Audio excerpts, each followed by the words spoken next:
Questions without notice. Are there any questions? And I give the call to the Leader of the Opposition. Yes, there are. Thank you very much, Mr Speaker. My questions to the Prime Minister. I refer to the fact that over the last 30 years to 2022, the cash rate has been 1.3 percentage points higher under Labor than under the Coalition. Interest rates are always higher under Labor. And that under this Prime Minister there have been 8 rate rises in 8 consecutive meetings of the Reserve Bank of Australia Board. No wonder there is such pressure on the Reserve Bank Governor. When will the Prime Minister announce a plan to deal with the rising inflation problem in this country, which is fueling higher interest rates? Why do Australian families always pay more under Labor? Has concluded. Order. I give the order. The Treasurer will cease interjecting. I want to remind all members, when questions are being asked, that is not the time to interject, and when ministers are on their feet before they ask questions, it's not the time to interject. The Prime Minister has the call. Thank you very much, Mr Speaker. Well, I'm asked a very broad-ranging question by the Leader of the Opposition about the history of interest rates. So I can inform the Leader of the Opposition that I have done a bit of research about the history of interest rates. I can inform him. Order. The member for Deakin will cease interjecting. The member for Deakin, I want to deal with the member for Deakin. The Leader of the Opposition will cease interjecting while I'm speaking. Member for Deakin has been continually interjecting every day in question time. This is not an excuse to yell when the Prime Minister has begun his answer. I want to be crystal clear about behaviour today. I'll give the call to the Prime Minister. Yes, Mr Speaker. Notwithstanding the Leader of the Opposition's interest in my university essays, I can provide more for him later today. But I remember back in 2004 when the Howard government slogan at the election was keeping interest rates low. Order. I remember that well.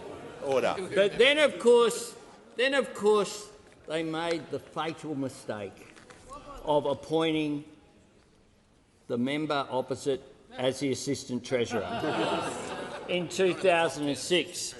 Now, at that time, the cash rate was 5.5% when he was appointed.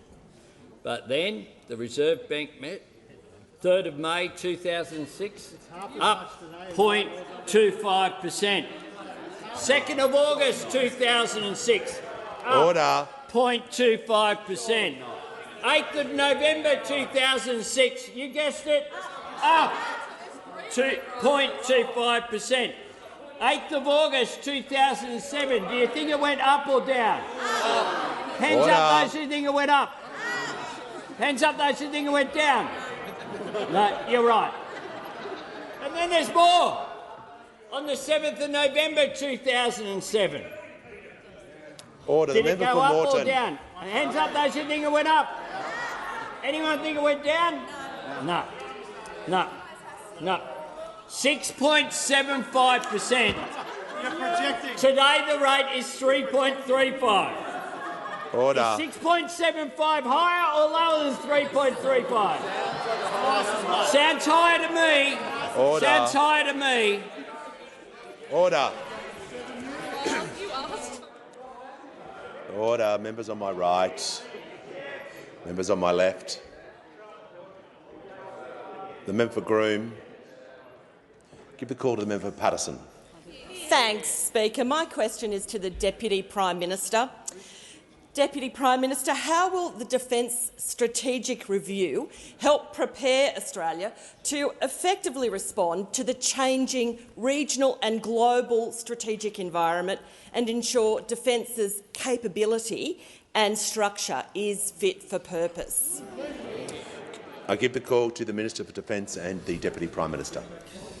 Well, can I thank the member for her question, acknowledge her commitment to Australia's defence and also acknowledge the poignancy of asking a question about Australia's strategic posture on the 81st anniversary of the fall of Singapore. Yesterday, Mr Speaker, the government received the Defence Strategic Review from Sir Angus Houston and Professor Stephen Smith. It is a fundamentally important document. It runs to 157 pages in length. It contains 108 recommendations, many of which will obviously be classified. But more importantly than that, the Defence Strategic Review articulates a new strategic posture for our nation. Now, with apologies to those from the past for the crude simplification, over many decades, Australia's strategic posture has been centred on a defence of the continent, being a significant actor within our region and being a good global citizen. If you like, 3 concentric circles. And this frame has served us very well over a very long period of time. But quite obviously, in 2023, this is no longer fit for purpose. Because, Mr Speaker, today we live in a globalised, networked world, where as a trading island nation, so much of our national income is dependent upon trade. And so any potential adversary can do our country enormous damage without ever having to set foot upon our shores. And so our national interest lies in having a clear set of international rules of the road around trade, around freedom of navigation, the global rules-based order, along with having the capability to hold any potential adversary at risk much further from our shores. And in order to achieve both of these objectives, we need a defence force which has the capacity for impactful projection across the full spectrum of proportionate response. Now, Mr Speaker, the theory is important, but what's absolutely critical is that we now build a defence force which has the capacity in its specific platforms and people to be able to achieve this strategic posture. And this is exactly what the Defence Strategic Review examines. Time will tell, but I believe this document will be a blueprint for defence thinking for many decades to come. The government will consider the review over the weeks ahead before we release an unclassified version of the review along with the government's response to it. But far from being the culmination of a process, this is really the beginning of a new era in strategic thought, which will build a strategic posture for our country, which will protect our national interests, protect our way of life and keep Australians safe. The member for Canning on indulgence, or is seeking to call for a question? I've got a question. I give the call to the member for Canning. Thank you. Thank you, Mr Speaker. My question is to the Minister for Defence. At 4:01 p.m, the Minister tweeted a photo of himself and the Prime Minister receiving the Defence Strategic Review. At 9:42 p.m. last night, reports emerged in the media outlining recommendations contained in the DSR. Can the Minister explain how highly classified information about Australia's national security ended up in The Australian within a matter of hours? Order. Give the call to the Minister for Defence and Deputy Prime Minister. Well, I thank the member for his question. It is not going to surprise members of this House that there is speculation around the Defence Strategic Review.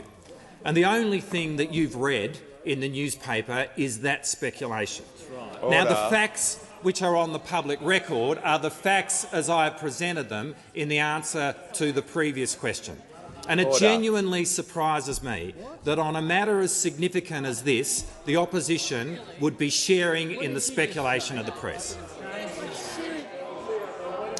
Order. I give the call to the member for Bendigo. Mr Speaker, my question is to the Minister for Industry and Science. How will the National Reconstruction Fund help Australia respond to national challenges, and what obstacles are there to achieving this? Give the call to the Minister for Industry and Science. Well, thanks, Speaker. And if you want to see a champion for manufacturing, particularly in our regions, look right there. Thank you very much for the question. Knowing how important it is for regional communities to be able to have access to great manufacturing jobs. And from our point of view, we all went through, obviously, a very seismic event with the pandemic, impacting on the ability to get the goods that we needed at the time we needed them most. We are determined to learn the lessons from the pandemic, address those supply chain issues and through the process be able to tackle inflation and put downward pressure on interest rates. So the $15 billion National Reconstruction Fund that will be independently run will focus on a number of priority areas that will address some of the challenges that we've got. And the 7 priority areas, evidence-based, to help future-proof our economy following the pandemic. And the priority areas themselves informed by CSIRO work, particularly the COVID-19 Recovery and Resilience Report, that identified opportunities for Australian businesses to leverage science and technology and to drive economic recovery, resilience and realise positive economic impacts starting right now. So we are looking at setting up priority areas, for instance, value add in resources, value add in agriculture, renewables and low emissions technologies, medical science, transport and also emerging capabilities, defence, for example, and emerging capabilities like quantum, AI, robotics, and targeted investments within there too, driving value add in resources, for example, batteries, and being able to also see medical manufacturing emerge. Now, I'm asked about obstacles. Well, you know, I mean, the time that we discovered that they actually had any opposition was the dummy spit trajectory through the Australian that told us that they weren't supporting it. We listened to the Shadow Minister's response to the legislation. The Shadow Minister apparently took umbrage that I wore black ties. I mean, I bust out the black tie twice a year and I'm a Kardashian. I mean, apparently also I was accused of being ambitious. Have you looked around? This is not exactly Australia's preeminent greenhouse for shrinking violets. There are a few ambitious people around. I'll tell you what we are ambitious for: Australian people, Australian manufacturing. We're ambitious that this will be a country that creates good jobs, a lot of jobs, and builds on our know-how, and particularly in regional Australia opens up opportunity, and remote Australia as well. Has expired.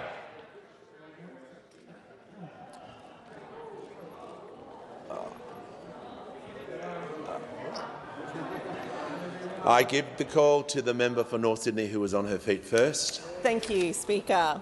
My question is to the Treasurer. Recent research indicates it would cost $12 billion over the next 7 years to provide fair incentives to help all Australian households electrify. By electrifying, households would save in the order of $3,000 to $5,000 a year. Treasurer, last year alone you spent $12 billion on subsidising fossil fuels. Will you redirect this funding away from fossil fuels and instead spend it on helping Australian households reduce their cost of living? Give a call to the Treasurer. Yeah, thanks, Mr Speaker, and thank you to the member for North Sydney for her question and for her interest in what I think will be a really important objective that we share as a government with the member for North Sydney, which is to try and get people's power bills down. And one of the reasons why we've already invested or set aside $1.5 billion is because we understand that the pressures on families, a big part of that, is coming from higher energy bills, and so we want to do something about that in the near term. And we also want to do something about that in the medium term and in the longer term. Nationals will cease objecting. And the Minister for Energy, the Prime Minister and others have flagged that we do have an interest in helping households get their power bills down by investing in better ways to get cleaner and cheaper energy, more reliable energy, into their homes. I think, as the Prime Minister said the other day, we are interested in doing that by incentivising people rather than compelling people. We think that's an important part of the issues that we're thinking through, and we share that objective with the member for North Sydney and with other members of the crossbench, and I think on our side of the House everybody is interested in how we do that. So financial help in the near term, help with families and pensioners and households making the necessary differences in the medium term. These are all important parts of our plan, and we're happy to work with the member for North Sydney as we finalise it. Give a call to the member for Fremantle. Thank you, Speaker. My question is to the Prime Minister. How is the government's commitment to the National Reconstruction Fund, the Housing Australia Future Fund and a safeguard mechanism delivering on its election commitments? How are these policies being received by stakeholders? And is there any opposition? I give the call to the Prime Minister.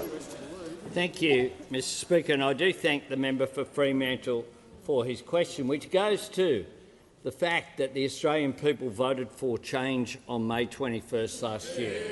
And they voted for a government to implement the Housing Australia Future Fund, to implement the National Reconstruction Fund and to implement a fair income version of the safeguards mechanism that was, of course, designed by the Abbott government.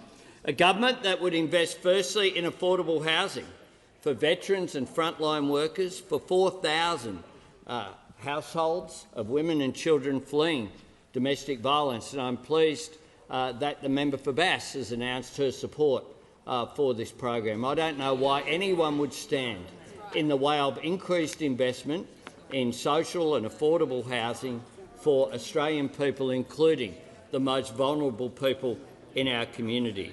They also voted for a government that would invest in Australian manufacturing, secure jobs, new industries, making our future here. We know from the pandemic that Australia needs more resilience. We need to make sure that we deal with supply chain issues. It's one of the issues that is feeding inflation in this country. We know that a majority of these jobs through the National Reconstruction Fund will be created in regional Australia, and that is why it is worthy of support as well. But they also voted for a government that would end the climate wars, that would move Australia forward. Our plan to fix the safeguard mechanism has been endorsed by industry and business. Origin, Rio Tinto, Shell, Woodside, the BCA, the Australian Industry Group, ACCI, National Farmers Federation and the Minerals Council. But I'm also asked, is there any opposition to these plans? Now, in every issue, whether it's manufacturing, whether it's housing, whether it be dealing with the challenge of climate change, those opposite have just one answer. The coalition have become the no-alition once again, saying no with no improvements. Order. Prime Minister, order. The members on my right. I'll hear from the Manager of Opposition Business. Mr Speaker, you've previously ruled on the use of that term the Prime Minister used, and you should be asked to withdraw it. I'll just ask the Prime Minister to continue with his answer and not to refer to the coalition except by the coalition. Give him... Order. Well, if they stop saying no, they're certainly not the yes-alition. Order. They're certainly not that, because they say no to housing, they're saying no to secure jobs, they're saying no to manufacturing, they're saying no to the safeguards mechanism, regardless of the fact that people out there are saying that it should be supported. They want the last decade to be like the next decade to be like the last decade, with its climate wars, with its delays, with its denial. Members on my left. We have positive plans for Australia. And I say this, if you've got no plans of your own, just get out of the way. Order. I'd like to hear the Deputy Leader of the Opposition in absolute silence. And I give her the call. My question is to the Prime Minister. A CanStar consumer survey has found 59% of people cite the cost of groceries, rent, electricity, gas, interest rates or petrol as their #1 concern for 2023. And after 9 months in office, the Prime Minister doesn't have a single policy to put downward pressure on interest rates. Why do Australian families always pay more under Labor? Order. The Treasurer will cease interjecting. I give the call to the Prime Minister. I thank the member for her question. I'd say to go and have a look at the evidence of the Reserve Bank Governor today, or the Head of Treasury, who spoke about the fact that our plans are actually making a difference. To name just one. Member for Hume. To name just one. Members on my left will cease interjecting. Senator Canavan very helpfully asked the RBA Governor the following question today. Just on the energy side of things, how much has the disruption in energy flows resulting from the war in Ukraine contributed to inflation over the past year now? Almost. And the Governor said this, substantially. At one point, the price of petrol, I think the annual rate was up 30%. That makes a big difference. And the sky-high prices of gas and coal in Europe flowed through back into our domestic market. That's been a first-order issue, but it hasn't just been energy, it's been food and a lot of the supply chains. It's worked its way through. The more positive story here is we're through the worst of that. And for those opposite who are opposing positive plans like the National Reconstruction Fund, where the governor has also spoken about how supply chain issues were contributing to inflation, they're standing in the way of solutions to these issues, is just extraordinary. The same opposition came when we brought forward our energy price relief plan to this parliament in December. Those opposite voted against $1.5 billion of relief that was designed in a way, in partnership with the advice from the Treasury, to make sure. Prime Minister will pause. I'll hear the Deputy Leader on a point of order, and I'd ask her to state the point of order. On relevance, Mr Speaker, the core part of the question went to interest rates, and the Prime Minister hasn't mentioned the core part of the question. Thank you. The Prime Minister was about households. It was about the Labor government's policies of 9 months. It was about interest rates. There were many components of the question. I appreciate the Deputy may have one important part of the question, but the Prime Minister is being relevant to the whole question. I'll give him the call. Thanks, Mr Speaker, because we know that there are inflationary pressures in the economy, and that is what interest rates are related to, inflation. There's a relationship between the two. I would have thought that was pretty obvious, and that is what the evidence today was there. That's why we have put in place our three-part plan of relief, repair and restraint, making sure that we provide relief, that we provide repair through issues like supply chains and the skills crisis, and also that we have restraint when it comes to fiscal policy, so that fiscal policy is working in concert with monetary policy as well. That is the plan that we are putting forward, a plan that's constructive, a plan that is positive, and those opposite have nothing to say except one word: no to everything that is put forward. Give the call to the member for Higgins. Thank you, Speaker. My question is to the Minister for Climate Change and Energy. How is the Albanese Labor government reforming the safeguard mechanism to ensure Australia's biggest emitters contribute a fair share of emissions reductions? What are the consequences of uncertainty in energy and climate policy? Give the call to the Minister for Climate Change and Energy. Well, thank you very much, Mr Speaker, and thanks to my friend the member for Higgins for that question. What a passionate advocate for the values of the people of Higgins she is, Mr Speaker. What a contribution she's made in her time in this chamber so far.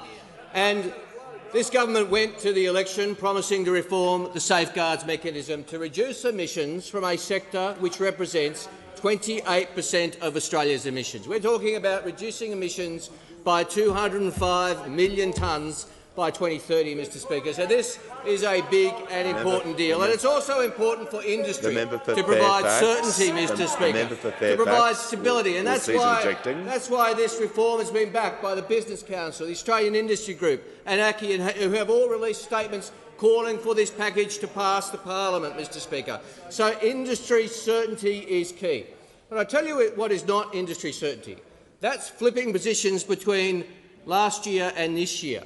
And yesterday the Shadow Treasurer was asking the Prime Minister about something he said in 2006.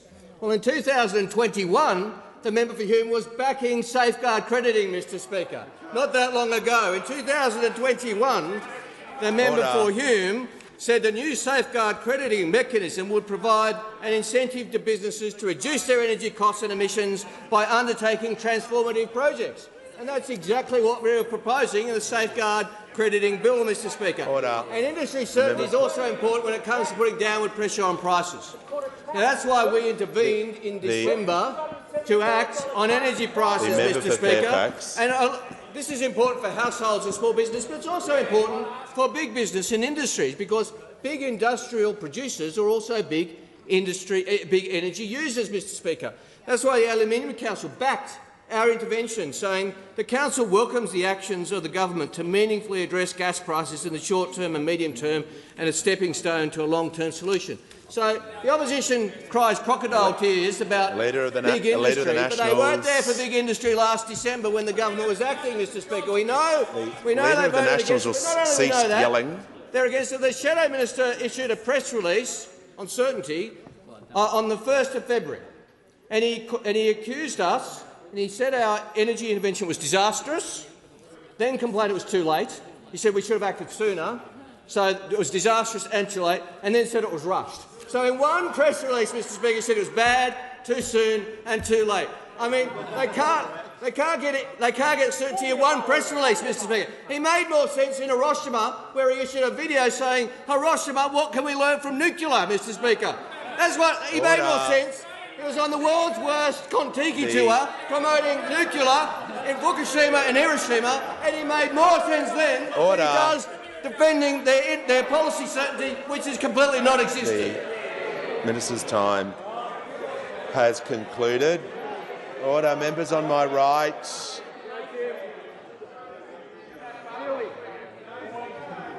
The Minister for Industry.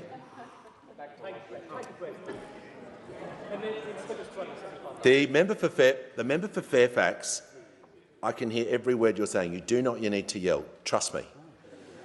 Order. I want to hear from the member for Hume. My question is to the Prime Minister. Under this Prime Minister, interest rates have increased at the fastest rate since the Reserve Bank began targeting inflation. By how much does the current inflation rate exceed the RBA's target? Order. The Prime Minister. Thanks, Mr Speaker. I'll begin and then I'll give the Treasurer a crack. The Treasurer a crack. Members on my left. Because he deserves a go. Members on my left. Because I lead a cabinet-level government. I lead a cabinet government in the best traditions of the great Bob Hawke. And that's why we have ministers, so they can do their job. But our plan to deal with the inflation challenge within the economy is relief, repair, restraint, providing responsible cost of living relief, repairing our broken supply chains, which have been made worse by their actions opposite, but also the Prime Minister will pause, and he's 45 seconds into his answer. All right, resume your seat. No, there's no point of order, and I call the Prime Minister. Thanks, Mr Speaker. And of course, showing spending restraint in the economy. And I pay tribute to the Treasurer and the Finance Minister in the other place, who do such a fantastic job of making sure that we put together a responsible budget last October, and there'll be another one in May. And I ask the Treasurer to add. Thank you. The Leader of the Mr Nationals. Speaker, I think if the Shadow Treasurer needs us to tell him what the inflation rate at 7.8 and the target rate of 2.3%, then we've got even bigger problems than we feared about old mate over here. Old mate over here needs the most simple concepts explained to him very slowly, and that's what we're happy to do over and over again. Now, the reason, Mr Speaker, why the member for Hume didn't ask me this question is because he knows that last week I was tuning in, as I always do, watching Kieran Gilbert on Sky interviewing the Shadow Treasurer, and he was asked by Kieran Gilbert on Sky last Tuesday. Kieran pointed out to him, as we have from time to time, that interest rates started going up on their watch. We've also pointed out that interest rates were more than twice what they are now when the Leader of the Opposition was the Assistant Treasurer. But I was watching Kieran talk to the member for Hume last Tuesday, and Kieran said, look, but you did see interest rates go up on your watch, and the member for Hume said, well, you saw a 0.1% increase in May. Now, the only problem with that is that is completely and absolutely wrong. The only apart from that fact that he got wrong, the rest of it was right, Mr Speaker. He was asked about May. And in May, when those opposite were in office, interest rates went up by 25 basis points. I think everybody on this side of the House understands that. The Shadow Treasurer does not have a clue. He does not have a clue, and that's why he doesn't ask me the question, because he knows I'm watching Kieran Gilbert talking to the member for Hume, and he knows that the member for Hume dropped an absolute clanger on Kieran's show last week. The Shadow Treasurer of this country, the guy that wants to be the Treasurer of this country, doesn't even know The Treasurer's time how much has interest concluded. rates. The time has concluded. The time's concluded. The time is concluded. Order, members on my. The Minister for Home Affairs. I can hear every word from you as well. I don't need to yell that out. When the House comes to order and there is complete silence, I'll hear from the member for Macarthur. Thank you, Mr Speaker. My question is to the Treasurer. Why are the Albanese Labor government's climate change policies part of the government's economic plan, and are there any barriers to their progress? Give the call to the Treasurer. Yeah, thank you, Mr Speaker, and thank you to the wonderful member for his question. He understands, just like we understand on this side of the House, that good climate change policy is good economic policy. And that's because we understand that the future of this economy will be increasingly powered by cleaner, cheaper, more reliable and increasingly renewable energy. We understand that. And we also understand that for too long in this country, the opportunities of an economy powered by that cleaner and cheaper energy have gone begging, while we've had this ridiculous war over climate change policy which we want to bring to an end. And we're doing that. We want to bring that climate change war to an end because we understand that the economic imperative for acting on climate change is great, and that's why cleaner and cheaper energy is such a central part of our economic plan. It's why we legislated our emissions reduction target. I pay tribute to the minister. It's why we're progressing our Powering Australia plan and the Powering the Regions Fund. It's why we've got an agenda for climate risk disclosure and sustainable finance as well. And it's why we are determined to deliver a safeguard mechanism so that we can end the policy uncertainty, provide a credible pathway to net zero and give business and industry the confidence that they tell us that they need to invest. Now, making this transition is absolutely crucial for the future of our economy, for creating new jobs in new industries, but also for leveraging our traditional economic strengths and for providing that investment certainty. And that's why the business community, as the Prime Minister said a moment ago, and Australia's big employers are begging this parliament to support the passage of the safeguards legislation. The Business Council have done a heap of work, including this great report in 2021, and we commend them for it. They told this parliament to get on with it. The Chamber of Commerce has said for the sake of certainty this must pass the parliament. The Australian Industry Group says it is strongly in everyone's interest to pass it. And they are right. It is in everyone's interest for the future of our economy and our climate and our country. It's incumbent on every member of this parliament to set aside self-interest and act in the national interest and pass the safeguards legislation. Now, by standing in the way of this progress, the Leader of the Opposition is standing in the way of investment and industries and jobs. He is showing himself to be a more destructive version of Tony Abbott and a more divisive version of the member for Cook. Now, nothing would make those opposite happier than to waste another decade bluing about climate change policy while the economic opportunities go begging. We have a plan for climate change because we want to make that a central part of our economic plan as well. For too long, Australians have paid too hefty a price for the failures of those opposite to get behind sensible policy like the safeguard mechanism in the interests of our economy. Order. I give the call to the member for Mallee. Thank you, Mr Speaker. My question is to the Prime Minister. The Prime Minister has failed to deliver his promised $275 cut to electricity prices. The Prime Minister has also failed to deliver the financial support he promised families last year. Can the Prime Minister advise the House how many more Australians will be forced onto hardship programs with their electricity retailer as a result of the government's delay in providing any financial support? Why do Australian families always pay more under Labor? Order. Members on my right. The member for McEwen. I give the call to the Prime Minister. I thank the member for Mallee for her question, which can be summed up essentially as, why aren't you doing what I voted against earlier? that is basically what I'm being asked here. Why'd you vote against it if you what I said, what I voted against, $1.5 billion of relief, and now you're complaining that it's not being delivered early enough. But that suggests the question. Those opposite voted against $1.5 billion in direct bill relief. They voted against price caps. The member for Hume hid the price rises before the election and then misled Australians about it. They took 4 gigawatts out of the system and only put 1 gigawatt back. They had 22 energy policies and didn't land one. And then they come in here and say, why hasn't it all fixed? It reminds me of someone who comes home as a dog lover, and you come home and you find bits of the cushion everywhere. There's bits that have been torn out, and they're all over the lounge room. They're all over the kitchen. They're down the corridor. Leader of the Opposition will cease objecting. And you look at your pooch and you go, what's gone on here?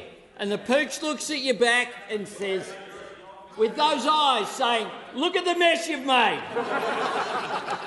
Look at the mess you've made. I mean, fair dinkum. You did nothing for 10 years. You voted against when we had a plan, and then you come in here and say, why don't you do it earlier? Order.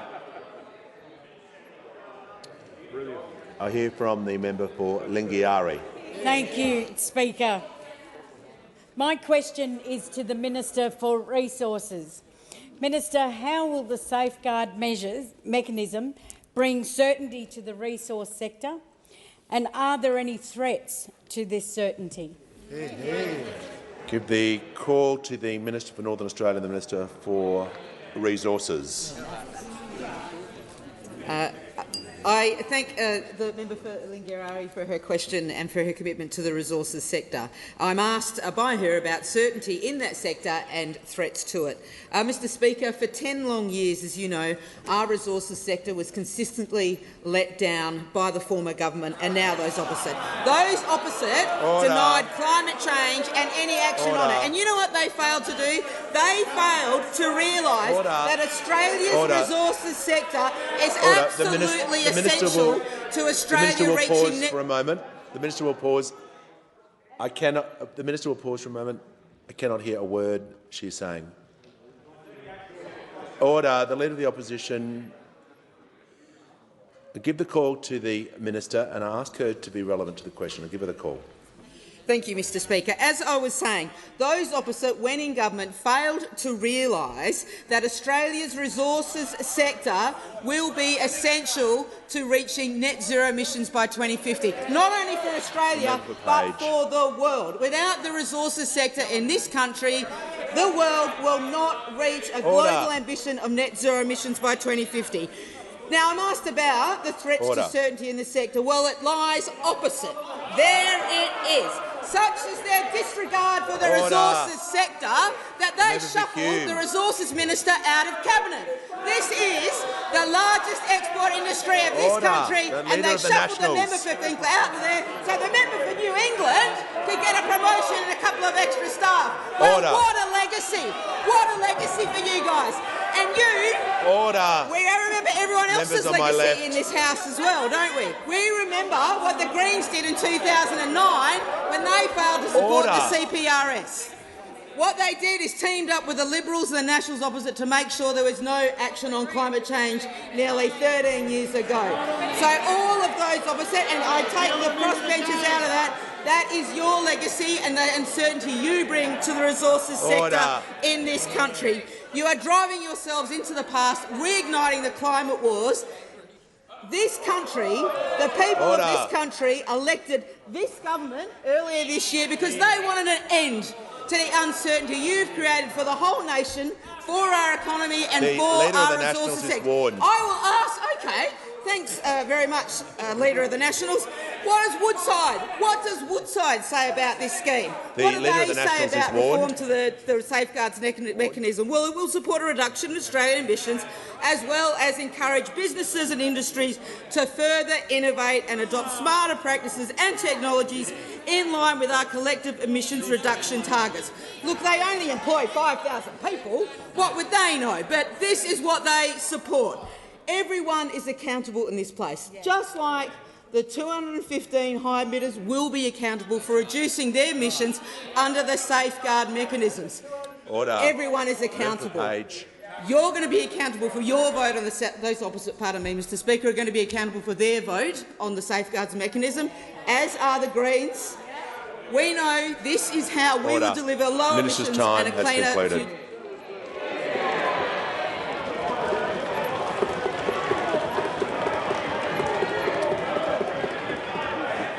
Order. There is far too much noise. Members on my right banging on desks is highly disorderly. Order. Members on my left. When the House comes to order and when there is complete silence, I want to hear every word from the member for Kennedy, and I give him the call. Prime Minister, are banks in Australia's towns closing? Treasurers Keating, Hockey, Swan averred the majors will always be underwritten by government.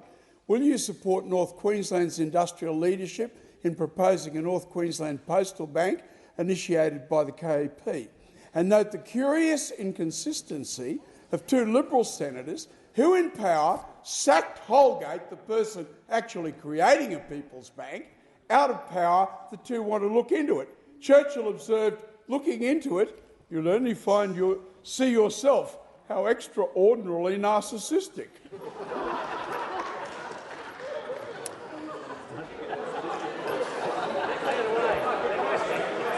There was definitely a question in there. I'm not sure about the end of the statement, but I give the call to the Prime Minister. Thank you, Mr Speaker, and I thank the member for Kennedy, not just for the question, but for his genuine commitment on these issues of services for people in his electorate. And of course, bank closures in regional communities is a very real issue out there. And I can inform the member that the Treasurer met the chair of the ACCC just today on this issue, and indeed, as well, we look forward to the findings of the report from the Senate Committee on Rural and Regional Affairs and Transport inquiry into bank closures outside of metropolitan areas. The member raises the issue of Australia Post, and that is certainly one of the options which is there. Aussie Post already plays a big role. In the 2022 financial year, they processed around 14.5 million transactions, with over 3,500 post offices currently providing banking services across the country. And I know that this was an issue that Christine Holgate has mentioned in the question. I think a fine person was advancing before the former government took action on the floor of this chamber to remove her, in part, of course, challenged by the inconsistency of the members that you raise. And one of the things about the member for Kennedy, whether you agree with all of his views or not, and on some of his views I agree, some I do not, is his fair income. Unlike the great pretenders who he refers to, the LNP senators out there who've discovered this issue after 10 years of government and doing nothing about it, have discovered it. One of them, of course, is famous for wearing high-vis in his backyard for media conferences and doing something that no coal miner would do, which is to smear coal dust on his face for the photo op. The member for Kennedy is fair income, unlike the pretenders over there in the Senate who pretend they care about regional Australia but never actually stand up for it. I give the call to the member for Canberra. Thank you, Speaker. My question is to the Minister for the Environment. Action on climate change is a crucial part of protecting, managing and restoring Australia's environment. What will the impact on our environment be if this necessary action continues to be delayed? I give the call to the Minister for the Environment and Minister for Water. Thanks so much, Mr Speaker, and I want to thank the member for Canberra for her question, because she knows, and she is representing her constituents when she says that climate change is already having a devastating effect on our natural environment, including through more frequent and more extreme natural disasters. Those communities that are cleaning up after floods right now will never be the same, just as those communities that lived through bushfires, like the 1920 bushfires, will remember forever the lives lost, the homes lost, the regional economies devastated. And these weren't just human disasters, these were ecological bombs ripping through our natural environment. Those bushfires, we're talking about 3 billion animals died or displaced from their homes. We're talking about 80%. The member for Macquarie knows 80% of the Blue Mountains area burnt to the ground. More than half of the Gondwana forests also lost in those bushfires. We cannot afford to relive this past decade of inaction when Liberal governments simply gave up on our environment, blocking action on climate change, sabotaging the Murray-Darling Basin Plan, ignoring the extinction crisis, pretending the mass bleaching on the Great Barrier Reef wasn't happening. Now, this is no surprise coming from the Liberals and Nationals. They've never pretended to care about the environment. But I think that Greens voters would actually be shocked to see Greens members of Parliament getting ready to sit next to Peter Dutton and Barnaby Joyce to vote against action on climate change. They would be shocked to see the Greens voting with the Liberals and Nationals against a safeguard mechanism. The Minister will resume her seat. The member for Petrie, is seeking the call. Yeah, thanks, Mr Speaker. I just asked the Minister to refer to members, including the Leader of the Opposition, by their correct title. I'll remind all members under the standing orders to refer members by their titles. Yes, I will in future. Thank you.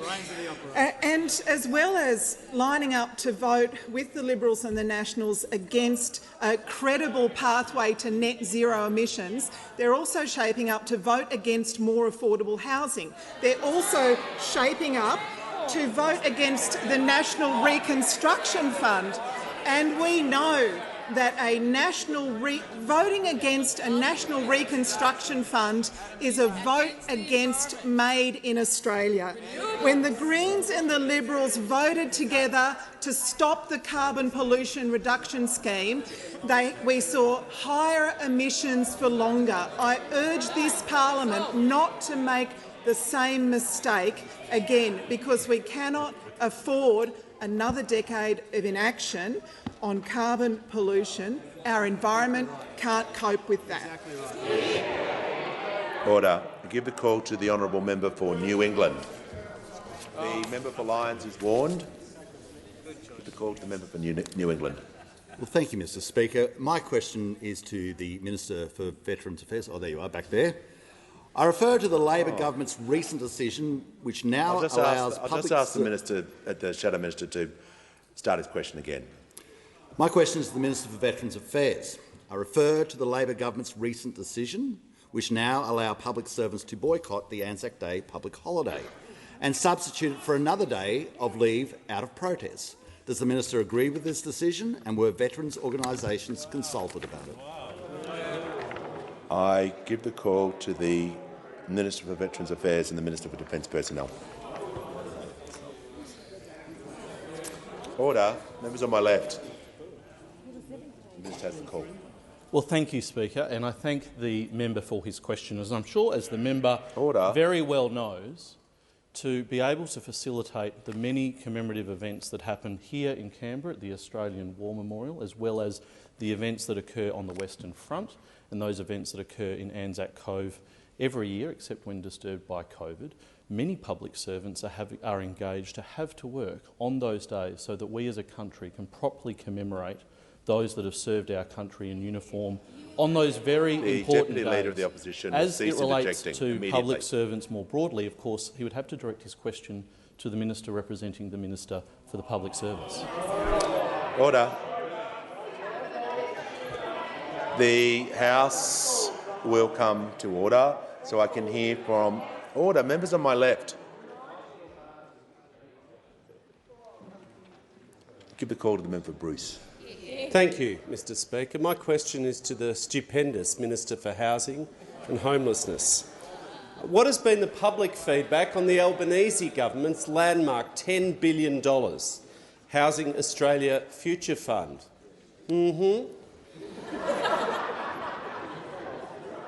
Order. The member for Bruce will state that question with any other extra things in the question, with the minister's full title and no comment at the end. And I give him the call.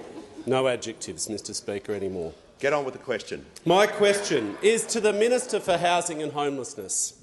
What has been the public feedback on the Albanese government's landmark $10 billion Housing Australia Future Fund?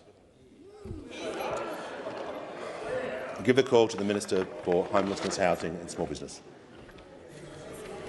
Thank you, Mr Speaker, and I thank the member for Bruce for his question. I know that he has been a strong advocate for more social and affordable housing in his own electorate, both as a member in this place and also previously in local government. Order. Indeed, the Albanese government was elected with a plan to help tackle the country's housing Member challenges. Barker. Challenges that have not appeared overnight, but have been there in the economy for some time. Indeed, our plan to establish a $10 billion Housing Australia Future Fund, we have legislation in the parliament to actually establish it, the single biggest investment in social and affordable housing by a federal government in more than a decade. We want to get on and deliver this package of legislation. But before we introduced our legislation, of course, we consulted. We consulted experts, practitioners, academics, local councils, states and territories. We did the work to make sure we got it right. And the feedback is this fund is welcome and it is needed. Indeed, Kate Colvin, the CEO of Homelessness Australia, has said, and I quote, "Can I start by saying how important the fund is as a new mechanism to provide resources for social and affordable housing?" Mike Zorbas from the Property Council said, "The legislation," and I quote, "is an important first step to get government working together with industry to bridge the national housing deficit and stimulate new supply that Australia desperately needs." National Shelter has said, and I quote, "We cannot afford to have the Housing Australia Future Fund fail. And importantly, our plans are achievable." Indeed, the Australian Housing and Urban Research Institute said, and I quote, "What the government is doing is setting ambitious targets, and they are ambitious targets, but they're also achievable targets. The $10 billion Housing Australia Future Fund will make a real difference to people's lives." And of course, the member for Bass over that side has acknowledged this. Most people on that side want to vote no to most social and affordable housing. But the member for Bass said, and I quote, "As the government, you are expected to solve these issues and I'm not going to get in the way." And I acknowledge the member for Bass for saying that, as I do acknowledge members of the crossbench who have been participating in the debate. And they, of course, want more social and affordable housing in their electorates. But I say to those opposite who are not supporting this fund, how are you going to go and talk to the public in your electorate who want more social and affordable housing? To those people that need homes in your electorate, to people who are on the public housing list in your electorate, what are you going to say? That you came in here and you voted no to more social and affordable housing for those that need it most? The House comes to order. I give the call to the member for Clark. Speaker, my question is to the Prime Minister. Prime Minister, Sportsbet donated to the Shadow Minister about to become the Minister responsible for online gambling, and the gambling industry has extended hospitality to the Minister ever since. Sure, disclosures have been met, but clearly the practice is morally wrong and breaches 321 and 322 of the Ministerial Code of Conduct. PM, what's to be done about it, or is the government's and opposition's silence the return on millions of dollars of gambling donations? I'll give a call to the Prime Minister. I thank the member for his question, but it's pretty hard to argue their silence when you're asking me a question in question time. I make that point to the member for Clark. My government is committed to donations reform. We're committed to increasing transparency, lowering disclosure thresholds, increasing the timeliness of disclosures, and the member will have the opportunity to vote on that during this term. The Special Minister of State has asked the Joint Standing Committee on Electoral Matters to inquire into and report on the 2022 federal election, and that is one of the measures that they've been asked to look at. My government, including the Minister for Communications, is committed to harm minimisation. We're delivering a national self-exclusion register. Bet stop. The Prime Minister will pause. I'll hear from the member for Clark. Speaker, on relevance, the question very clearly goes to section 3.21 and 3.22 of the Ministerial Code of Conduct. The question was also about a broad issue which the Prime Minister is directly answering. He is in order, and I give him the call. Thanks, Mr. Speaker. And I note that in the member's question, he referred to matters prior to the election. But we're delivering. We're delivering a national self-exclusion register, Bet Stop. We're progressing work around the classification of video games with gambling-like features. We're responding to recommendations from the parliamentary inquiry into the use of credit cards in online gambling. We're holding a parliamentary inquiry into online gambling, including the impacts of gambling advertising on children. And we're implementing the National Consumer Protection Framework, including the change guidelines that we have introduced for messaging in advertisements. Give the call to the member for Gilmore. My question is to the Minister for Regional Development, Local Government and Territories. How is the Albanese Labor government supporting regional communities to rebuild following a natural disaster, and how does this approach compare to the previous government? Give the call to the Minister for Regional Development, Local Government and Territories. Thank you, Mr. Speaker, and I want to thank the member for the question and acknowledge the fantastic work she did during disaster response, but also recovery, so much of which she doesn't spruik, because our communities don't need it spruiked about. We know natural disasters have changed the lives of many Australians, and communities have been impacted across the country by floods, by fires, by cyclone and adverse weather events. And in those communities, they really don't need to be used as political pawns. And we have seen time and time again those opposite do exactly that.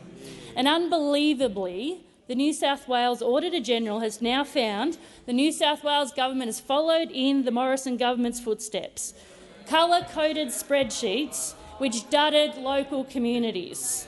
A decision by all Cabinet members of the New South Wales Liberal and National Government. The Minister will resume her seat, and I'll hear from the Manager of Opposition. Mr. Speaker, the actions of the New South Wales Government are not within the Minister's responsibilities, and she ought to be directed back to the question. On the point of order, I'll hear from the Leader of the House. Thanks. To the point of order, the Minister is responding to how federal money was used. It's about how federal money was used, and the question specifically asks for how the approach of this government compares to the previous government. I don't uphold the point of order. I was dealing with the matter with the member for Hume at the time, so I didn't hear exactly what the Minister was saying in full transparency. The member for Barker is warned, do not speak when I'm ruling on a point of order. I don't know how many times I have to say it. I'm just going to ask the Minister to make sure she's being relevant to the question, and I'll be listening carefully to what she says. I'll give her the call. Thank you, Mr. Speaker. We know the Morrison government showed an absolute arrogance and disregard for communities who suffered catastrophic events. During a natural disaster, the thing communities need to know is that the government has their back. The Minister will resume her seat. The member for Groom will withdraw that statement immediately.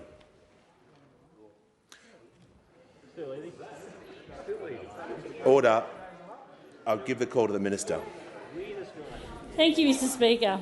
And on this side of the House, we have communities' backs because we are delivering transparency and integrity back when it comes to funding. We won't waste regional dollars on inner-city swimming pools. And I don't know where those opposite were, those regional champions were, when our regional dollars went to the North Sydney pool. Where was the outrage? On this side of the House, we're helping our regions to recover, to rebuild and to grow. We've committed $1 billion in regional funding programs which will have a clear application criteria and transparent assessment processes.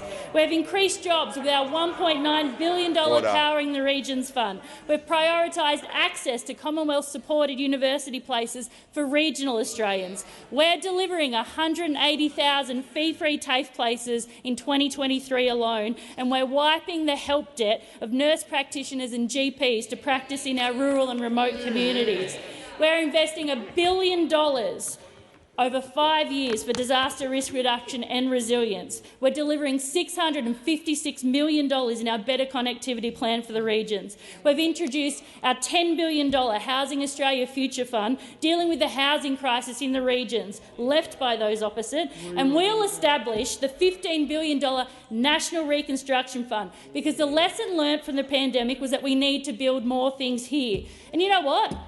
That will strengthen our regional communities, so perhaps you should get on board and vote for it. The Albanese government will continue to clean up the mess from those opposite. We'll implement funding and we'll deliver it to those who need it when they need it. Before I call the member for New England, I'd like to advise in the gallery of joining us today former Senator and former Minister, the Honourable Chris Evans. A warm welcome to you.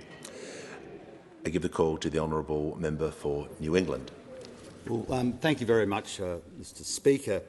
My question is to the Prime Minister.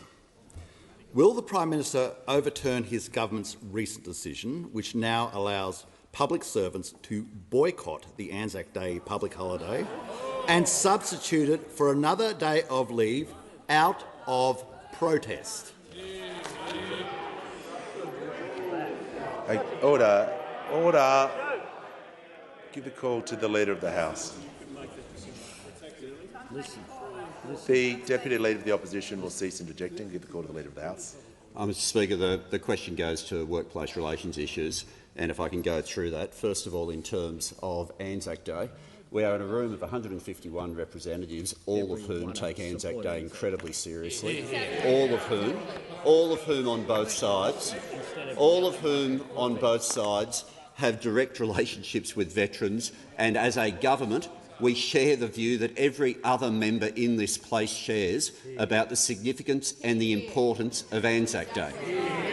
Order. For the entire 9 years of the last government, a flexibility provision applied that applies to a series of workplaces around the country. Under you.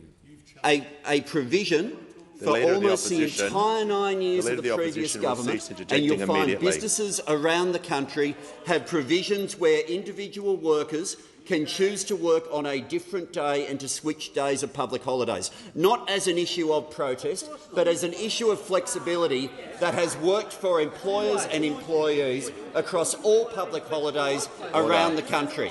Now, if those opposite believe that those rules that have been in place for their entire 9 years, if those opposite believe that those rules that are asked for by employers the Deputy Leader of the Opposition be in agreements all around the country, cease interjecting. If they actually want to draw a line under that because they think there's some sort of culture war to raise questions where none should be asked, then they may well want to go down that path. But for their 9 years, the same provisions applied. Has the Minister concluded his answer? I give the order. Okay, just when the House comes to order, give the call to the members on my right. Give the call to member for Blair. Thank you, Mr Speaker. My question is to the Minister for National Disability Insurance Scheme. How is the Albanese Labor government cleaning up the coalition's mess in the NDIS after the former government allowed NDIS participants to languish in hospital when they were medically ready for discharge? Give the call to the Minister for the National Disability Insurance Scheme and the Minister for Government Services. Thank you. As all members of the House would know, when the NDIS works well, it's life-changing. But when it goes poorly, it can be traumatic for participants. The fact of the matter is that at the last election, there were real problems with the NDIS, and all members deal with that. There was fraud, red tape, ballooning costs. But I think that there was no worse problem than bedblock. The fact that when we had people with disability eligible for the NDIS, medically fit for discharge, they couldn't leave hospital because there was no place for them to go. There were extremely long waiting times between when someone was medically fit for discharge and when they could actually get out. The Victorian Hospital Authority calculated that before the last election, it was about 160 days between when an NDIS participant was medically fit to be discharged, but another 160 days before they could be helped. That's too long. The reality is that this was costing the hospital system, it's blocking the beds, and it's a very poor outcome for NDIS participants. We promised before the last election time to cut the waiting times between fit for discharge and discharge, and we have. Promises made, promises kept. We've cut the red tape, we've put more people in to help wrangle the issues, and we've also given greater delegation to people closer to the hospitals. I've had the ability to visit hospitals in Western Australia, in Canberra, the Alfred campus at Caulfield. Marvellous staff and their resilient patients. The good news is that the waiting time, which was 160 days before the election, on average is now down to 33 days.